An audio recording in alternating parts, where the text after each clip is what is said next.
I'll just give you a brief introduction of the coil we're going to be building today. This is round wire twisted with flat wire, which most people know as tiger wire. Leo S, I believe that's what he's going by now, came up with a wire, and it's a real cool wire which creates some pretty interesting throat hit and flavor qualities while vaping with different juices. Brings out some really interesting properties of the juice, and the amount of vapor that comes off of it is pretty intense. And I really like this wire because you can get it to all line up and look really nice, and I mean, you know that's what I'm into. So for this one I used a core of Nichrome 80, and the outside wire there is kanthal 0.8 millimeter ribbon kanthal. And I'm going to go ahead and light this up for you. See if I can't keep this lighted. Lights up real quick, not much ramp up time. The Nichrome 80 helps with that.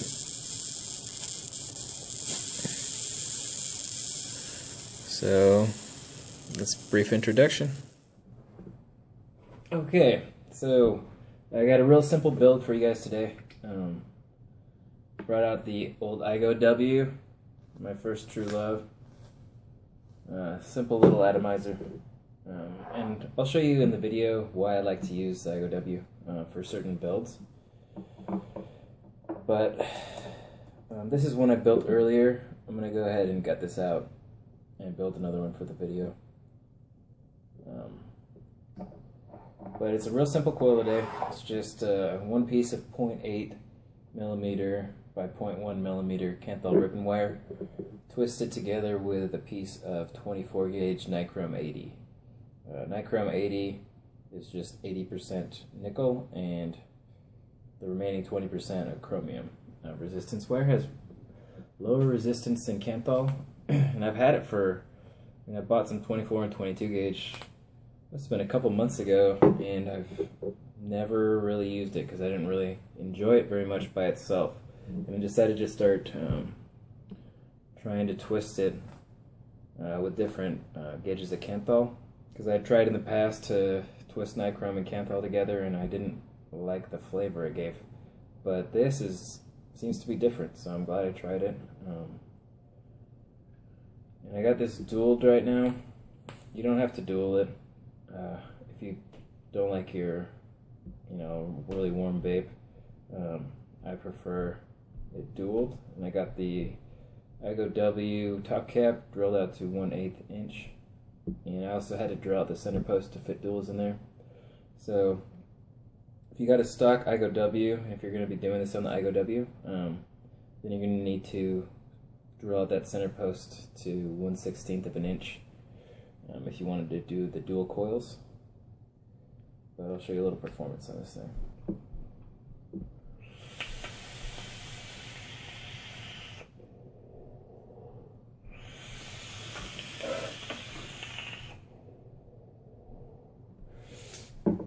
Nice and cloudy, and the flavor is on point, so it's a little bit easier of a build. I just thought I would make a quick video for you guys.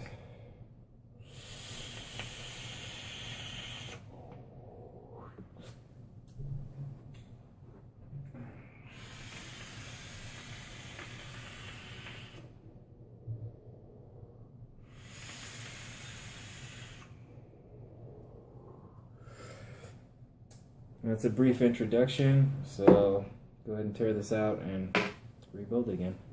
Alright, so for this build video you're going to need the basic stuff, some wire clippers and pliers, something to wrap your coil around. I prefer the 3/32 size drill bit or micro screwdriver to use, some 24 gauge Nichrome 80, 0.8 millimeter by 0.1 millimeter kanthal ribbon wire. But if you have another size of ribbon wire, it's going to work basically just the same. So that's just what I have handy. So I'm going to use that today, and you're going to need a drill.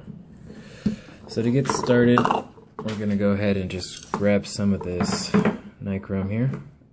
And I'm going to do a dual coil for this video. So I'm going to grab 2 pieces off of here. One, clip that off, and another one.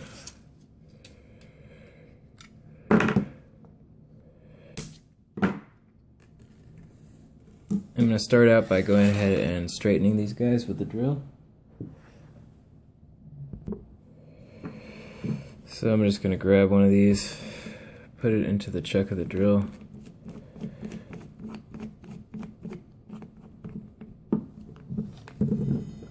Grab the other end, like usual, with some pliers.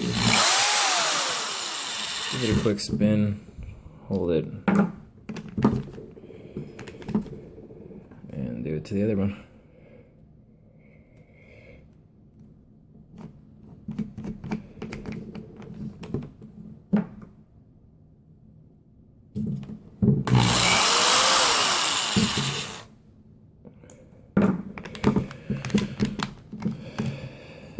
I'm going to grab a piece of ribbon wire.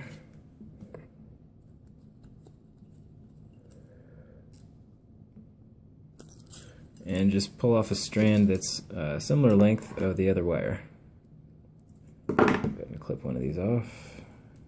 And get one more of them.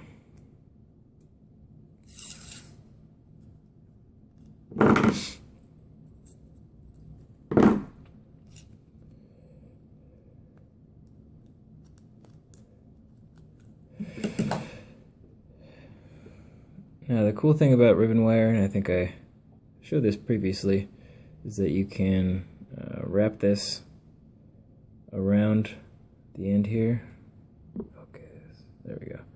Wrap this around the end, and that'll give the drill chuck something to hold on to there, and you'll be able to brace that ribbon wire really easily. Open this up a little bit. Stick that in.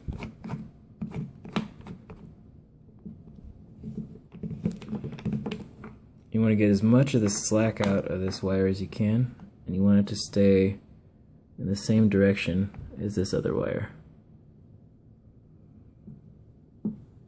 And with a little bit at the end there, you can wrap it around here as well.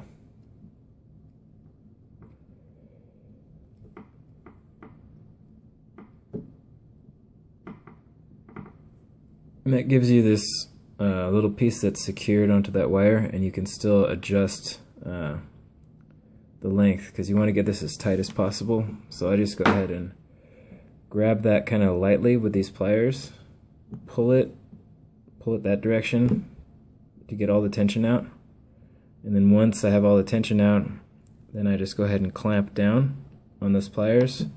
And then when you first start twisting this up, you want to put quite a bit of pressure holding that in place, because you want that ribbon wire to twist up as evenly as possible on this thing. Go ahead and go in the clockwise direction, just because that's what I'm used to dealing with.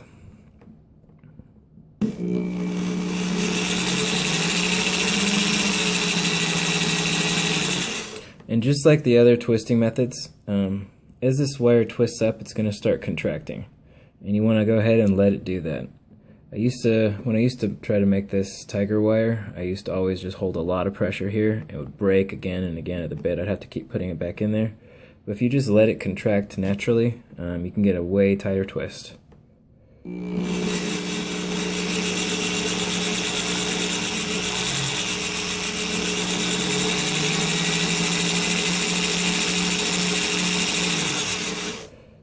It almost kinked up for a second there, so I'm going to pull a little bit more tension than I was holding.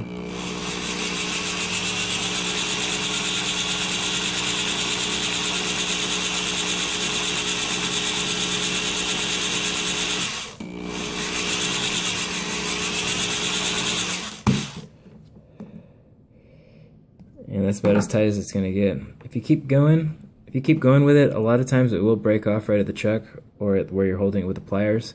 But sometimes it breaks right in the middle, and it's really annoying. So that's why I stopped right there. I'm gonna go ahead and pause the video, and I'm gonna try to get a macro shot of one of these twisting up because I think it looks pretty cool. If you can. So you should be looking at something like this when you first start twisting it. And then I see a lot of people stopping right here, but where tiger wire really shines is when you can get it a lot tighter. And the creator of tiger wire, Leo S, I believe he's going by now, he actually helped me out quite a bit over at Coil Porn when I was first trying to figure out how to twist these up. And he encouraged me to twist it a lot tighter. And so I'm really glad for that because it definitely makes a huge difference in this stuff. So I'm going to see if we can get this on video here.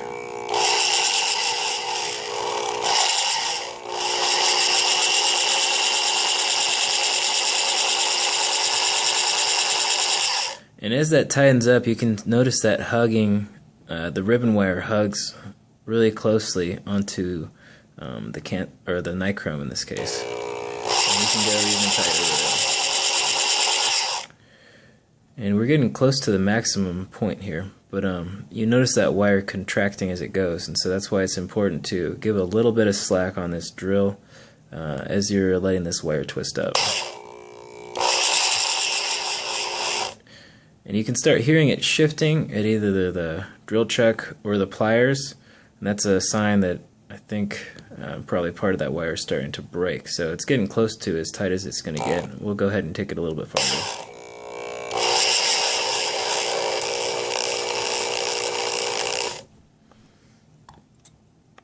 And it broke off at the chuck, so that's about as tight as you want to get it.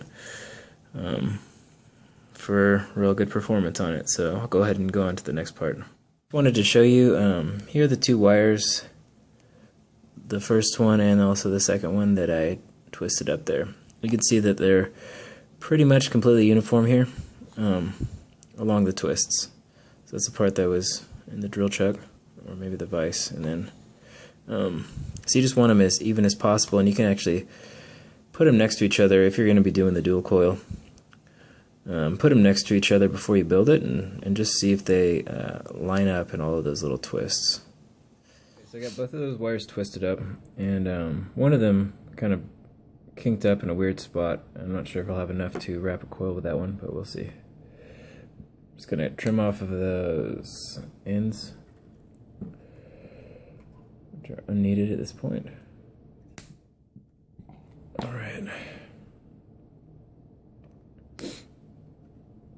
So you get a really nice uniform piece of wire, and if you got this twisted tight enough, you'll know, because tiger wire a lot of times will have a lot of springiness to it, and if this gets twisted tight enough with that nichrome in the middle, that springiness you get rid of that springiness, and it becomes really easy to wrap a coil. But you do only get one shot at wrapping the coil, because once that bend gets put into that wire, it's basically permanent with this kind of setup. So if you're going to do a single coil, it should come out, if you build it the exact same way as me, with a 3/32 drill bit and 7 wraps is what I'm going to do. It should be right around, a little over 0.3 ohms. And so if you do a dual coil, the same exact thing, it'll range anywhere from 0.14 up to 0.18. So whatever your personal preference is there, you can go with that. And so I'm just going to wrap it just like I normally would, and you'll notice that there's no spring back from that wire. So once you get a turn in it, I mean, it's going to be there, and there's not much readjustment you can do. So do your best to get this as perfect as you can. And you want to hold a lot of tension as you're turning this around if you want those little twists in the wire to line up.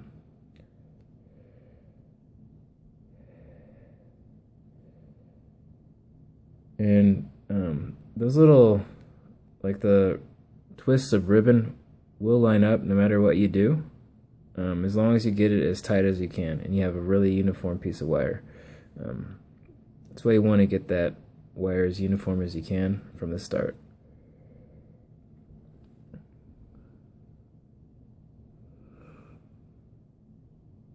Oh, they line lined up real straight. And let me count these real quick. 1, 2, 3, 4, 5, 6. And put one more in there.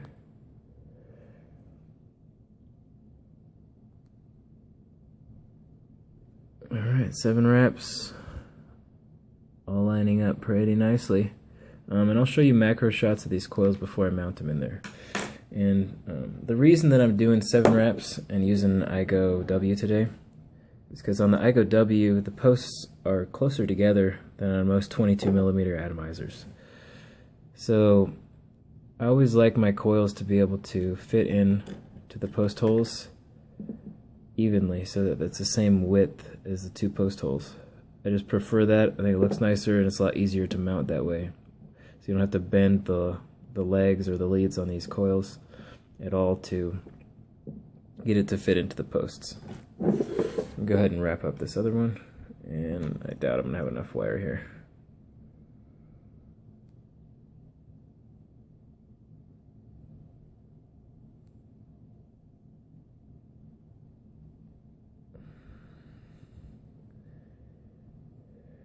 Four, no, there's not enough.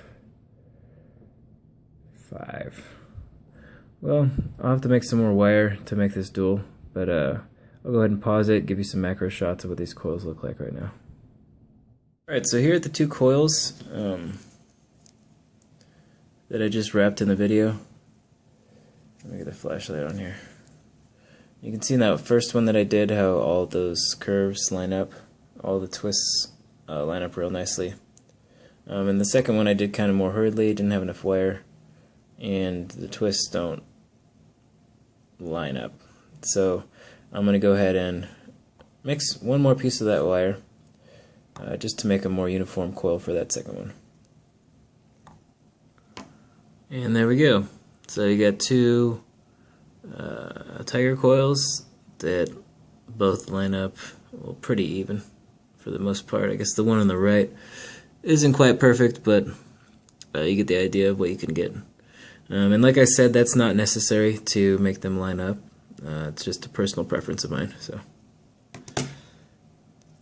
one of the coolest things that I noticed about this wire is that since it holds its shape so well, you can actually, because you know how normally when you're mounting something into an atomizer, and these guys, once you start getting it pushed in, and I'll just start slipping this in just for example. You have this top wire, this lead wire going into the positive post is pointed downward, and this one's pointed upward. And you really have to tug on these and make them bend them in order to get them straight.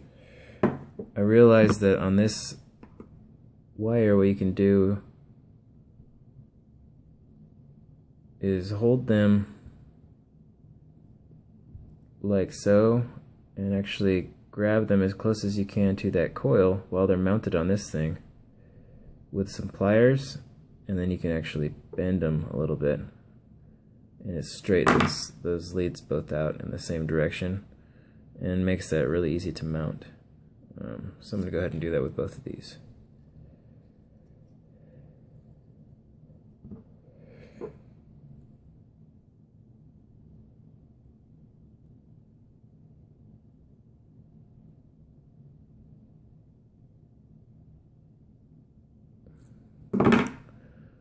There we go. Alright. And depending on how difficult it starts to be, I might stop the video for the second coil. Just because even though I drilled this out to a 1/16 of an inch for that center post, it's still kind of a tight fit. And I don't want you guys being bored on video and watching me struggle to get a dual coil in this thing.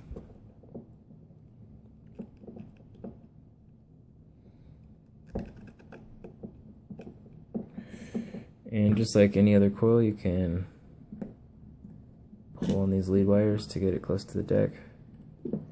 And what I like to do is make sure I'm going to have top cap clearance and then tighten down this negative post.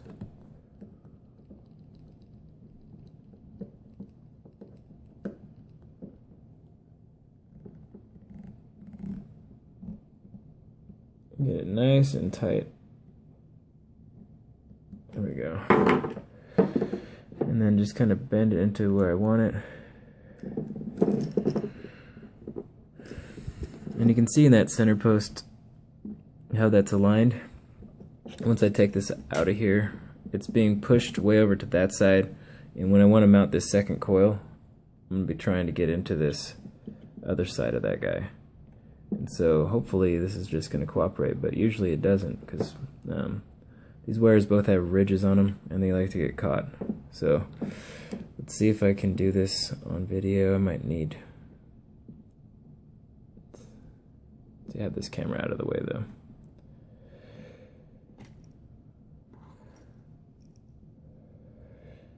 So I have one side longer than the other, and I would suggest having that for the positive lead, the longer one, so you can get that kind of positioned in there first.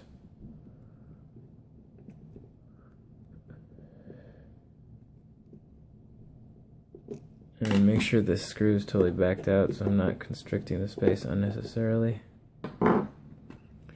Yeah, and like I was saying earlier, that's why I wanted to use the Igo-w for this guy. Because the posts are the perfect length apart. And so if I threw it on like a Stellar or Mutation or something, I'd probably have a lot of trouble. Well, I'd have to make the coil wider in order to fit into this post, and so I'd end up with probably 9 or 10 wraps or something to make it even. And like I said, I like it to be the same spaces, same width as the posts, so that's why I chose the Igo-w for this guy.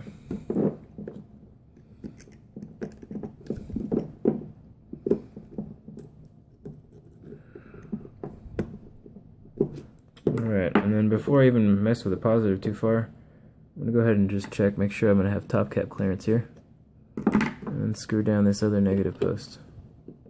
You can kind of hold that in place while you're doing this. Should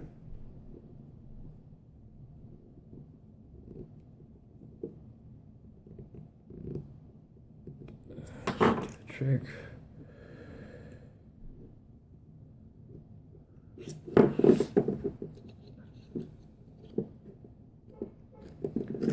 And whichever one that you're pulling on, make sure you have that screwdriver you used in there before you just start tugging on it, because it will totally misshapen your entire coil. I'm actually going to clip this negative part. Get it out of the way. Pull that up.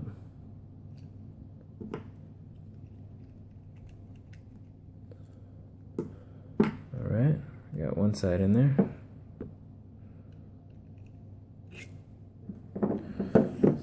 Side here. Yeah, it looks good. I'm going to screw down this positive post now.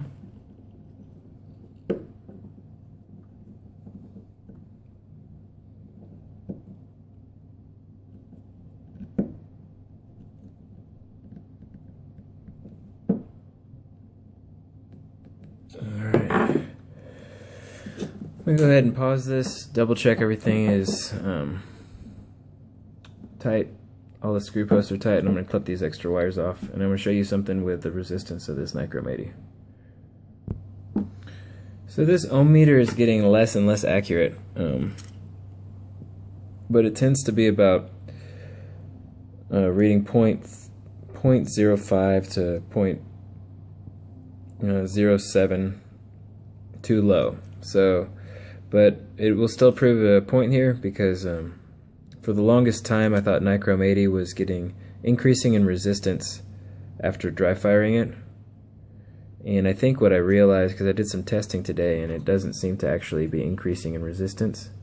I think that these coils are just shorting out on themselves when they're in this kind of position, and then after you fire it and get everything worked out, the resistance goes up just as those coils stop shorting out on themselves. So, but you do want to take that into account though when you're dry firing these on your batteries. So you probably want to check the ohms before you start dry firing them, just to make sure your resistance isn't really crazy low, because it's shorting out on itself. Anyway, so I'm pretty happy with how this lined up. I think I probably did a better job than the first time. So when you first start lighting this up, you want to just pulse it really quickly. Like, you don't want to hold the button down barely at all, because this nichrome heats up really quick and it has a much lower melting point than kanthal. Like, you see the hot leg here, it's already hitting.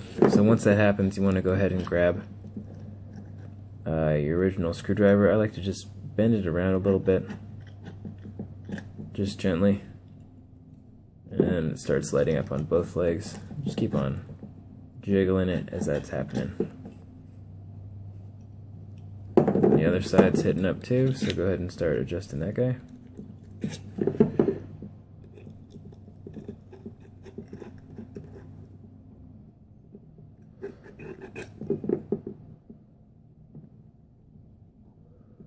Looking a little bit better.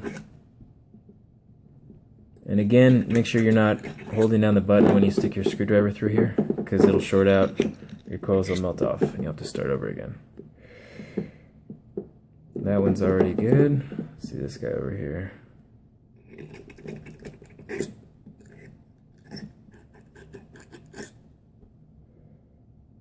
There we go.